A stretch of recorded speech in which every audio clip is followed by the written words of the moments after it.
समस्त को स्वागत आज क्लास रे। आज आम पढ़ा ओडिया व्याकरण समास विषय रे। प्रथम देखा समास कौन। पुत्र निमित्त शोक ये कौन दि जाइए पुत्र निमित्त शोक जहाँकि कौन हम पुत्र शोक है पुत्र पाई जे शोक करे बा दुख प्रकाश करे से कौन ताको कौन कह पुत्र शोक बोली कह। ठीक से हीपरी सुनारे तैयारी हार क्यों तैयारी हार सुनारे तेणु ताको कौन कह सुनाहार कौन कह सुनाहार। परस्पर संपर्क थिबा कौन परस्पर संपर्क थिबा एक बा एकाधिक गोटे हो कि ताठू अधिक हो पद को कौन गोटे पद हो अधिक पद हो ताकू गोटे पदरे प्रकाश कले कौन कहुए समास कहुए कौन कहुए समास कहुए। ए कौन पुत्र शोक गोटे समास सुनाहार गोटे समास कौन सुनारे तैयारी हार तीन पद पुत्र निमित्त शोक तीन पद ताकू गोटे पदरे प्रकाश कला ना तेणु गोटे बा एक बा एकाधिक पद को गोटे पदरे प्रकाश करने को कौन कहुए समास कहुए। शोक रूपक अग्नि क्यों रूपक अग्नि शोक रूपक अग्नि मनीष शरीर को क्षीण कर दिए शोक रूपक अग्नि मनीष शरीर को क्षीण कर दिए है। तो आम यहाँ जो सर्टकट लिखा समास हिसाब से केमती हे शोकाग्नि मनीष शरीर को क्षीण कर दे शोक रूपक अग्नि को आम कौन कला छोट करदेला ना तीन टा शब्द अच्छी गोटे शब्द कला कौन कह शोक रूपक अग्नि माने शोकाग्नि शोकाग्नि मनीष शरीर को क्षीण कर दिए बा दुर्बल कर दिए। एथिरे जो तीन शब्द था ताकू कौन कहला शोक रूपक अग्नि को यह समस्यमान पद कहुए ये तीन पद को कौन कहुए समस्यमान पद एवं जिते आम एक करदेला कौन कह समस्त पद है समस्त पद बा समास। ये देख मु मार्क मार देछि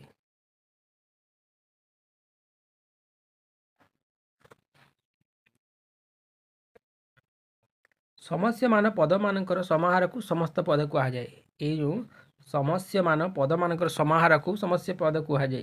एवं जो कहली शोक रूपक एवं अग्नि शोक रूपक एवं अग्नि ये तीन को मिसेकी कौन है शोकाग्नि है ये तीन पद कौन समस्यमान पद ये तीन समस्यमान पद मानी कि तीन टाक मिसेक आम जो शोकाग्नि करदेला कौन कह समस्त पद कह यही कथा एठार कहुई समस्यमान पद मानकर समाहार को समस्त पद कहुए।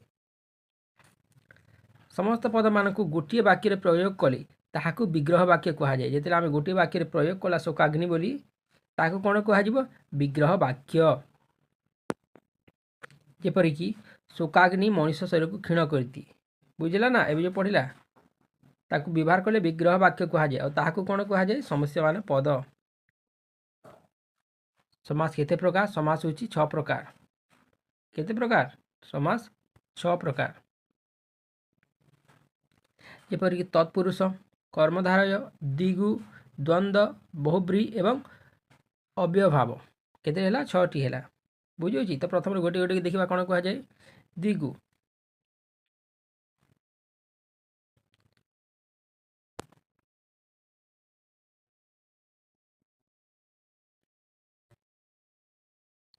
दिगु देखा दिगु में समुदी समाहार अर्थरे दिगु हुए क्यों हरे समाहार अर्थरे दिगु हुए सर्टकट लिखाई है तो मन रख। द्वंद्व कौन हुए एक बा एकाधिक पद द्वारा संयोग हुए ताकू द्वंद्व कहुए एक बा एकाधिक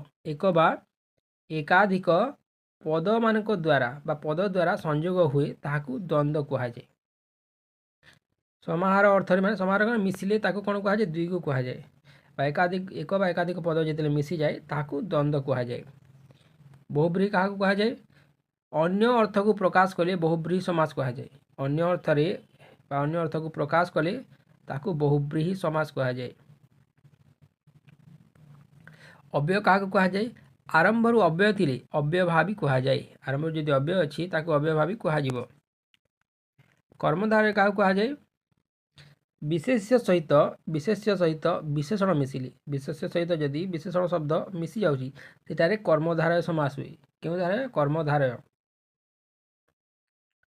तत्पुरुष किपरि हुए द्वितीय ठारू सप्तमी विभक्ति पर्यंत जो पढ़ी आम विभक्ति तो द्वितीय ठारू सप्तमी विभक्ति पर्यंत परस्पर संपर्क थिबा एक बा एकाधिक पद मिसिला परे जदि परपदर अधिक तात्पर्य रहे ताकू तत्पुरुष समास कहुए।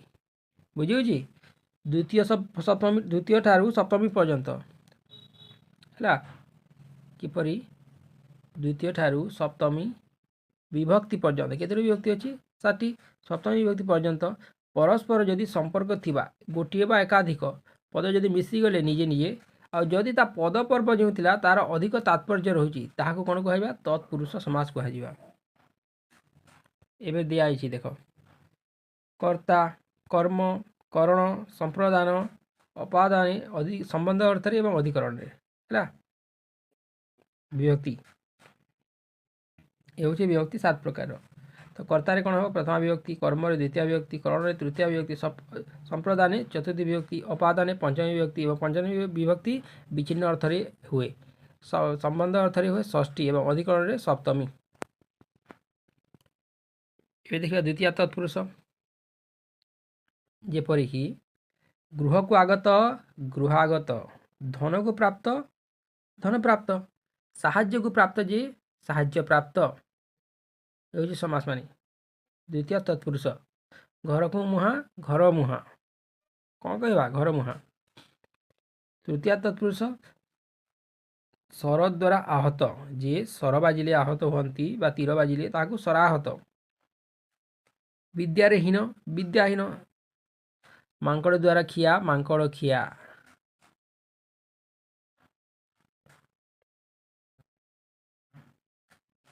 चतुर्थी तत्पुरुष देखा पुत्र निमित्त शोक एवं पढ़ी पुत्र शोक देव को अर्पित देवार्पित मैं भगवान को जो अर्पित देवार्पित रंग निमित्त मंच रंगमंच धर्मर पत्नी धर्मपत्नी।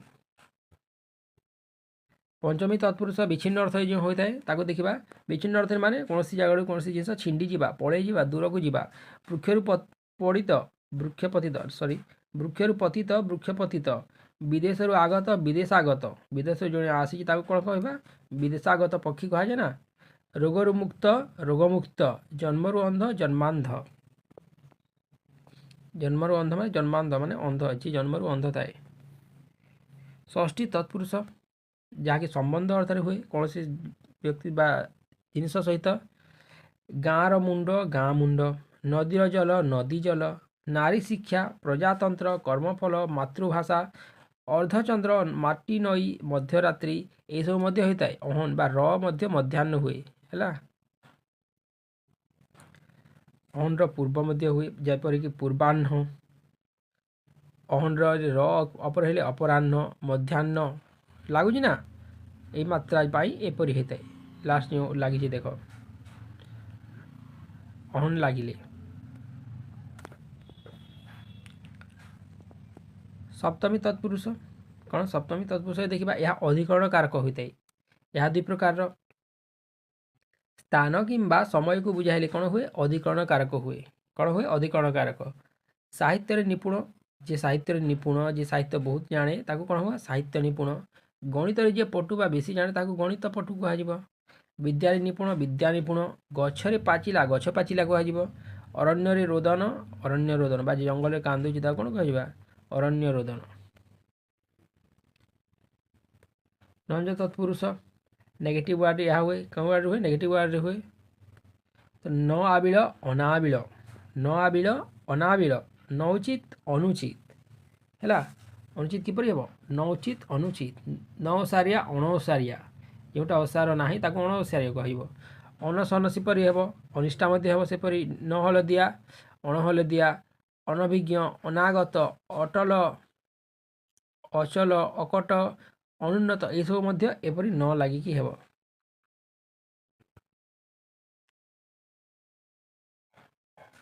उपपद तत्पुरुष किपरि हेब केतेक पद गढ़िया पाई धातु पूर्व अन्य गोटे पद जोग करा जाए ताकू उपपद कह जाए। केतेक जो बेले आम पद गढ़ा गले ताकू धातु पूर्व कौन कह जाए अन्य गोटे पद बा कौन पद को आम जोग करने को पड़ो तापर जाए ताहा उपपद कह। तो मधुपान करे जे से मधुप है देख धातु पूर्व आम लगेगा। कुल बुड़ाए जे कुल बुढ़ा मधु मधु पाई कुल माने इरा उपपद बुझल। ସେହିପରି କୁମ୍ଭକାର, ଶଯ୍ୟାଶାୟୀ, ମଣିଷଖିଆ, ସତ୍ୟବାଦୀ ଏବଂ କାନ କୁହା ମଧ୍ୟ ସେହିପରି ହେବ।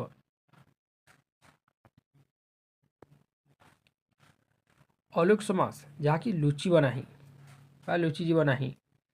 ଅନ୍ତେ ବା ଅନ୍ତରେ ହେଲା, ଅନ୍ତରେ ବାସ କରେ ଯେ ଅନ୍ତେବାସୀ।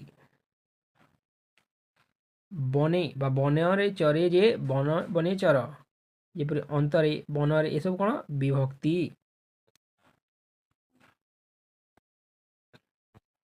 କର୍ମଧାରୟ ସମାସ କ'ଣ ହେବ? ବିଶେଷ୍ୟ ସହିତ ବିଶେଷଣ ମିଶିଲେ କର୍ମଧାରୟ ସମାସ ହୁଏ। କାହା ସହିତ କ'ଣ ମିଶିଲେ?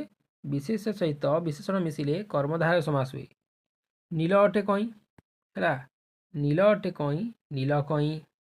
ଏଠାରେ ନୀଳ ନୀଳ ଯେଉଁ ଲେଖା ହେଇଛି ନା, ଏହା ବିଶେଷଣ ପଦ। କେଉଁ ପଦ? ବିଶେଷଣ ପଦ। ଓ କଇଁ ହେଉଛି ବିଶେଷ୍ୟ ପଦ। ନୀଳ ଏବଂ କଇଁ ଏହା ହେଉଛି ବିଶେଷଣ, ଏହା ହେଉଛି ବିଶେଷ୍ୟ ପଦ। ଯିଏ ରୁଦ୍ର ସେ ମୁଣ୍ଡ, ଯିଏ ରୁଦ୍ର ସେ ମୁଣ୍ଡ, ଏହା ହେଉଛି ରୁଦ୍ର ସୁନ୍ଦର। ଯିଏ ମୂର୍ଖ ସେ ପଣ୍ଡିତ ମଧ୍ୟ ହେଲା, ମୂର୍ଖ ପଣ୍ଡିତ। ଯିଏ ଚାଳାକ ସେ ଚତୁର ମଧ୍ୟ, ଚାଳାକ ଚତୁର। ଏସବୁ ହେଉଛି କ'ଣ? ବିଶେଷଣ ମାନେ। ଯିଏ ରାଜା ସେ ଋଷି, ରାଜର୍ଷି, ଦେବର୍ଷି ବା ବ୍ରହ୍ମର୍ଷି କୁହାଯାଏ। ଶ୍ରେଷ୍ଠ, ଶ୍ରେଷ୍ଠ ଅଟେ ନର, ନରଶ୍ରେଷ୍ଠ। ନରମାନଙ୍କ ମଧ୍ୟରେ ଯିଏ ଶ୍ରେଷ୍ଠ ସେ କ'ଣ କୁହାଯିବ? ନରଶ୍ରେଷ୍ଠ। ଏଥିରେ ନର ବିଶେଷ୍ୟ ଏବଂ ଶ୍ରେଷ୍ଠ ବିଶେଷଣ। ଏଥିରେ ଯେଉଁ ନର ଲେଖା ହେଇଛି ଏ ହେଉଛି ବିଶେଷ୍ୟ ଏବଂ ଶ୍ରେଷ୍ଠ ହେଉଛି ବିଶେଷଣ। ରୂପକ କର୍ମଧାରୟ କିପରି ହୁଏ? ଉପମେୟ, ଉପମାନ ହେଲା। ଯାହାକୁ ତୁଳନା କରାଯାଏ ତାହାକୁ ଉପମେୟ କୁହାଯାଏ ଏବଂ ଯାହା ସହିତ ତୁଳନା କରାଯାଏ ତାହାକୁ ଉପମାନ ମଧ୍ୟ କୁହାଯାଏ। ଯେପରିକି ଈଶ୍ୱରଚନ୍ଦ୍ର ବିଦ୍ୟାସାଗର ବିଦ୍ୟାରତ୍ନରେ ଭୂଷିତ ହୋଇଥିଲେ। ଏଥିରେ ବିଦ୍ୟା ହେଉଛି ଉପମେୟ ଏବଂ ରତ୍ନ ହେଉଛି ଉପମାନ। ବୁଝିବୁଝି? ଯାହା ସହିତ ତୁଳନା କରାଯାଏ ତାହାକୁ ଉପମେୟ କୁହାଯାଏ ଏବଂ ଯାହାକୁ ତୁଳନା କରାଯାଏ ତାହାକୁ ଉପମେୟ କୁହାଯାଏ ଯେଉଁ ବ୍ୟକ୍ତିକୁ, ଏବଂ ଯାହା ସହିତ ସେହି ବ୍ୟକ୍ତିକୁ ତୁଳନା କରାଯାଏ ତାହାକୁ ଉପମାନ କୁହାଯାଏ। ଏଠାରେ ଉପମେୟ ଓ ଉପମାନ ମଧ୍ୟରେ ଭେଦ ଥିଲା ପରି ଜଣାପଡ଼ୁନାହିଁ।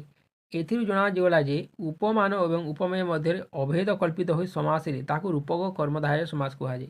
ଏ ଯେଉଁ ଦୁଇଟି କହିଲା ଏଥିରେ ଅଲଗା ଅଲଗା ଜଣାପଡ଼ିଲା ନାହିଁ, ତ ଏଥିରେ କ'ଣ ହେବ? ଏଠାରେ ଉପମେୟ ଏବଂ ଉପମାନ ମଧ୍ୟରେ ଭେଦ ନଥିଲା ହେଲା, ପାର୍ଥକ୍ୟ ନଥିଲା ପରି ଜଣାପଡ଼ୁଛି। ତେଣୁ ଏଥିରୁ ଜଣାଗଲା ଯେ ଉପମାନ ଏବଂ ଉପମେୟ ମଧ୍ୟରେ ଭେଦ ଯଦି ଜଣାଯାଉ ନାହିଁ, ଅଭେଦ ଯଦି କଳ୍ପିତ ହେଉଛି ଏବଂ ସମାସ ହେଉଛି ତାହାକୁ କ'ଣ କୁହାଯିବ? ରୂପକ କର୍ମଧାରୟ ସମାସ କୁହାଯାଏ। ଯେପରିକି ଶୋକସାଗର, କନ୍ୟାରତ୍ନ, ପୁତ୍ରମଣି, ଶୋକାଗ୍ନି, ଅଜ୍ଞାନ, ଅନ୍ଧକାର, ଏହିସବୁ ୱାର୍ଡ଼ ମାନେ କ'ଣ ହେଇଯିବ? ରୂପକ କର୍ମଧାରୟ ହେଇଯିବ ସମାସ। ଏପରି ଉପମାନ କର୍ମଧାରୟ କିପରି ହେବ? କାକ ପରି କୃଷ୍ଣ, କାକକୃଷ୍ଣ, ଘନ ପରି ଶ୍ୟାମ, ଘନଶ୍ୟାମ। କାକ ଓ ଘନ ଉପମାନ ହେବ ଏବଂ କୃଷ୍ଣ ଏବଂ ଶ୍ୟାମ ସାଧାରଣ ଧର୍ମ ହେଲା। କାକ ଯେଉଁ ଅଛି କ'ଣ? ଘନ, କାକ ଏବଂ ଘନ ଅଛି, ଏଇଟା କ'ଣ? ଉପମାନ ଏ ଦୁଇଟା। ଏବଂ କୃଷ୍ଣ ଏବଂ ଶ୍ୟାମ ଏ ଦୁଇଟା କ'ଣ ହେବ? ସାଧାରଣ ଧର୍ମ ହେଇଯିବ। ଉପମାନ ସହିତ ସାଧାରଣ ଧର୍ମ ବାଚକ ପଦର ସମାସକୁ ଉପମାନ କର୍ମଧାରୟ ସମାସ କୁହାଯାଏ। ଉପମାନ ସହିତ ଯେଉଁ ସାଧାରଣ ଧର୍ମ ବାଚକ ଯେଉଁ କହିଲି, ଏ ଯେଉଁ କହିଲି ସାଧାରଣ କର୍ମ ବାଚକ, ସାଧାରଣ ଧର୍ମ ଯେଉଁ କହିଲି ନା, ଉପମାନ ସହିତ ସାଧାରଣ ଧର୍ମ ବାଚକ ଯେଉଁ ପଦର ସମାସକୁ କ'ଣ କୁହାଯିବ? ଉପମାନ କର୍ମଧାରୟ ସମାସ କୁହାଯାଏ। ଯେପରିକି ତୁଷାର ଧବଳ, ଲବଣୀ କମଳ, ଏସବୁ। ଦ୍ୱନ୍ଦ୍ୱ ସମାସ କିପରି ହୁଏ?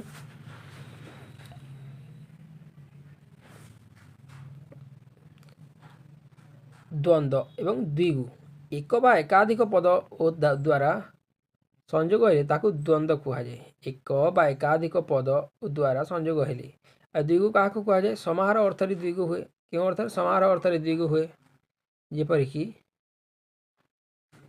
ଫୁଲ ଓ ଫଳ, ଫୁଲ ଫଳ କେଉଁଟା ଅଲଗି ଯିବ? ହରିହର, ଲେଖାପଢ଼ା, ହରିହର, ହରିହର, ଲେଖା ପଢ଼ା, ଲେଖାପଢ଼ା। ରାମ ଲକ୍ଷ୍ମଣ ଓ ସୀତା, ରାମ ଲକ୍ଷ୍ମଣ ସୀତା। ସ୍ୱାମୀ ଓ ସ୍ତ୍ରୀ ଦମ୍ପତି କୁହାଯାଏ। ବାଟ ଓ ଘାଟ, ବାଟଘାଟ କୁହାଯାଏ। ଏହିପରି ସମାହାର ଅର୍ଥରେ ବା ମିଶିଗଲେ ଦ୍ୱିଗୁ କିପରି ହୁଏ? चारि बेदर समाहार चारि वेद। पंचक्रिया अष्टरत्न सप्ताह पंचवटी चौपदी पंचक पद्य एसबू कौन हे दुईगु हेब। जो समय जो समासरे संख्यावाचक शब्द पूर्व थाई मध्य पदटी समाहार बा समष्टि को बुझाए ताहाको द्विगु समास कहा जाए। क्या द्विगु समास कहा जाए जो समासरे क्यों समासरे जो समासरे संख्यावाचक शब्द पूर्वर ता आगरू थाई मध्य जदि पदटी समाहार बा समष्टि को बुझाए जदि मिसी जाउची आ एमती बुझाउची चारि वेद माने बुझी होची ना चारटी वेद अछि बोली अष्टरत्न माने 8टी रत्न अछि जना जाउची ना सप्ताह माने 7 दिन पंचवटी माने 5टी बटी चौपदी माने 14टी पदी एपरि जदि जना जाउची तो ताको कोन कहजिबो द्विगु समास बोली कहजिबो। बहुब्रीहि समास किपरि हुए दश आनन मुख जार दशानन माने रावण। बीणा पाणी हाथ रे जार से होची बीणा पाणी माने सरस्वती को कहा जाए बीणा पाणी से बीणा धरि थांती। ଯେଉଁ ସମାସରେ ସମସ୍ତ ପଦ ସମସ୍ୟମାନ ପଦମାନଙ୍କ ମଧ୍ୟରେ କାହାରି ଅର୍ଥକୁ ନ ବୁଝାଇ ଅନ୍ୟକୁ ବୁଝାଏ ତାହାକୁ ବହୁବ୍ରୀହି ସମାସ କୁହାଯାଏ। ଏଥିମଧ୍ୟରୁ ନିଜେ ନିଜେ ବୁଝାଉଛନ୍ତି ନାହିଁ କିନ୍ତୁ ଅନ୍ୟ ଶବ୍ଦକୁ ବୁଝାଉଛନ୍ତି। ଦେଖ ଦଶାନନ ଆନ୍ସର ଏକ ହିଁ ସିନା ତ ଦଶ ଆନନ ମୁଖ ଯାହାର ଦଶାନନ ତା ମାନେ ଆମେ ବୁଝିବା କଥା ତାହା ରାବଣକୁ କୁହାଯାଉଛି। ବୀଣା ପାଣି ହାତରେ ଯାହାର ମାନେ ବୀଣା ପାଣି ମାନେ ସରସ୍ୱତୀ ମାନେ କୁହାଯାଇଛି ନା ନ ବୁଝାଇ ଅନ୍ୟକୁ ବୁଝାଏ ଅନ୍ୟକୁ ଯଦି ବୁଝାଉଛି ତ ତାକୁ କ'ଣ କୁହାଯିବ बहुब्रीहि समास बोली कुहाजिब। अव्ययभाव समास क्या कुहाजिब लिंग जाति धर्म वर्ण निर्विशेष वर्ण न होबनी जाति धर्म लिंग निर्विशेष जो पदर कौन भी परिवर्तन हुए नहीं है जाति लिंग धर्म निर्विशेष जो पदर कौन भी परिवर्तन हुए नहीं ताकू अव्यय समास कुहाଯାଏ। ଯେପରିକି थरकू थर माने प्रतिथर थरकू थर बारंबार हेले काଣା कहवा जे प्रतिथर एपरी करुଛି मो साथी प्रतिथर सेपरी दिनकू दिन प्रतिदिन घर को घर प्रति घर विप्सा माने बारंबार है भिक्षार अभाव दुर्भिक्ष दूर बे अव्यय पद हो जाए जीवन को व्यस्ति आजीवन जीवन को व्याप्ति आजीवन ये सब कौन हो अव्ययी भाव समास। आ कौन रही आपाद मस्तक आ माने अव्यय आ माने अव्यय आ प्र होची उपसर्ग रूपर योग्य जे अनुरूप प्रतिवादी प्रतिओ बी लागिबो एथिरे अनुरूप अनु लागिबो। नित्य समास कौन अछि केतेक स्थल रे समास वाक्य न थाई मध्य समास हुए जो समास वाक्य नथिले मध्य सेथिरे समास हुए यह को नित्य समास कुहाଯାଏ। जेपरिकी कृष्ण सर्प यह निर्दिष्ट जातिर नाग को बुझाए। कृष्ण सर्प कृष्ण गोटे नाम हो गोटे जाति सर्प तो समस्त को सर्प कुहाଯାଏ किंतु कृष्ण सर्प केतिक निर्दिष्ट सर्प को मध्य कुहाଯାଏ। तो एथिरे यह निर्दिष्ट जाति को नाग को बुझाए अन्य कला साप को बुझाए नहीं बुझाइब कि नहीं ना। नीलकंदर श्रीक्षेत्रपुरी है नीलकंदर पोकशुंगा छाई पोक छार पोक बिलुआ खाई इत्यादि माने कौन सी जाति को कौन सी नाम को जब बुझाऊँगी जदि लाल घर कह आम समस्त प्रकार घर को बुझाब ना केवल लाल घर को बुझाइब। ठीक से हीपरी एथिरा समास मूलर शेष पर्यंत ठीक अच्छे समासटा खत्म है सरीगला। नेक्स्ट वीडियो पुणी आलोचना करबा अन्य टॉपिक को।